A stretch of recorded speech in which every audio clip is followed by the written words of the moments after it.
Good day everyone, so update sa ating farm. So meron tayo ditong pitong sisiw ng pabo. Tapos yung isa medyo malaki na yan, going 1 month na.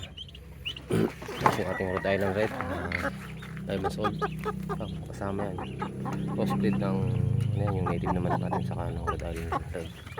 So yan. So update tayo sa ating mga alaga, kung anong meron yung dito. So as of now, yung last year, nagbawas tayo ng mga alaga. Dito lang to sa likod ng bahay. Kasi meron pa rin na ito yung ating pabo. Ito dito sa atin. Sa atin pala. Mga bagong sisiw. Crossbreed yan ng Rhode Island. Saka ng IMC Money. Tapos yan. Itong mga pula na yan. Yung atin ang pinakawalan. Kasi ito, brown, lumabas white, pero crossbreed ng IMC Money, may pagkaitim. So, yung mga Rhode Island Red, pero IMC Money, pero almost 20% Rhode Island ang red. So ayan, ito yung nandito ngayon sa likod bahay natin. Tapos yung ating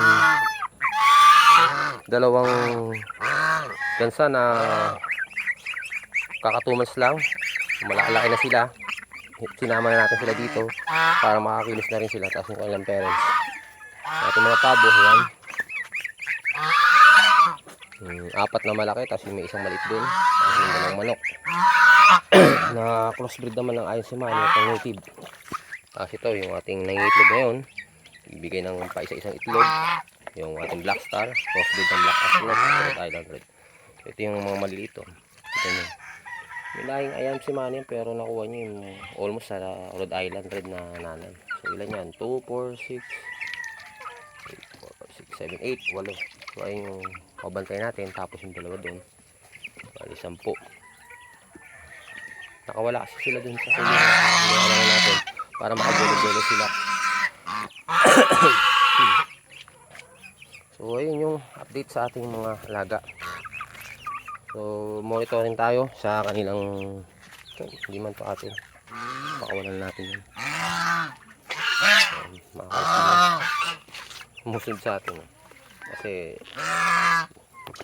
ganyan talaga yung karakter ng ng mga Rhode Island, lalo na kung ito yung nakikita nila mula nung pagkapisa nila na nag-aalaga sa kanila. Talagang sinusundan nila hanggang lumaki na sila.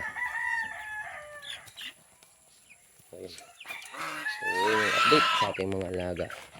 Pero nagbawas na tayo nyan nung nakaraang taon, pero parang hindi pa rin kasi malakas pa rin kumusumo ng pagkain. Parang rin tayong nagbababoy sa hindi naman kasi pwedeng, hindi man pwedeng hindi tipirin. Pero ngayon pinakawalan natin yung makakain pa yun ng so sana nga lang di makawala sa labas. Ito decal brown to ito, crossbreed sa IMC Money, pero yun lumabas ng white. Kulit din So yun lang yung update. Kasi yung kambing natin nandun sa tingnan natin si Meme sa si Brenda. Makalat yan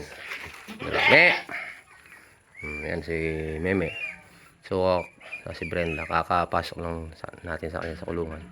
Si Daguli wala na, so dalawa lang sila. So nag-iisipan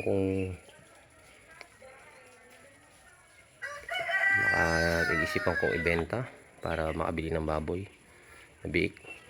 Pero let's see kung ano kasi medyo nakakatroma mag-alaga ng kambing tapos namatayan ka. Kasi ngayong February na to, supposed to be sana yung program ko, mapalagian si Brenda, pero hindi pa tayo sa kasamang palad na mati si Dagul, kasakit. Ito natin yung booster, papasakbatan natin din sa ating mga Rhode Island Red na nandun sa kulungan. Ito yun sila, so healthy pa rin sila. sa ating IMC Mani.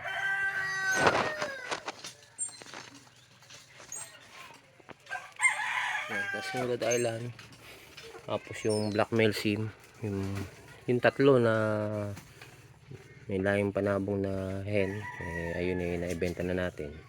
May isang Black Star dito, sa benta natin ng tatlo 1,000.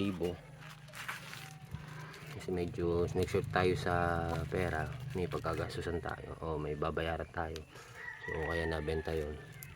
Pero okay na rin kasi magbabawas talaga tayo ng mga alaga at magpapatuloy tayo sa program na makabuli ng another Rhode Island Red na mga sisiw kasi may bibili sa atin. So ayun yung priority to collect and to sell. So ayun lang. So ayun na yung update sa ating mga alaga. So don't forget to like, share and subscribe po. Maraming salamat.